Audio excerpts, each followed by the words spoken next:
In this video, I'll show you how to send Robux to your friends in 2025.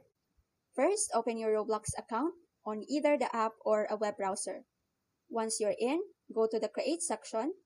After that, click on Creations to the left side of the screen.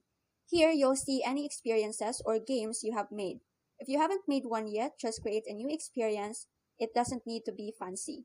Now next, scroll down the menu on the left and look for the monetization section. Under that, click on passes. Now you'll see an option to create a pass. Click create a pass, give it any name you want, and then click create pass again to confirm. After the game pass is created, click on it, then go to the sales tab. Turn on the option that says item for sale. In the price box, enter the amount of Robux your friend wants to send, for example, 300 Robux. Just remember that Roblox takes a 30% cut, so you'll only receive 70% of that amount.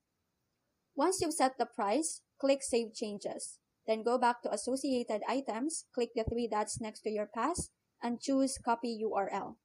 Send this link to your friend, and once they buy the Game Pass using that link, you'll receive the Robux after the standard waiting period. And that's it. That's how you can send Robux to your friends using a Game Pass.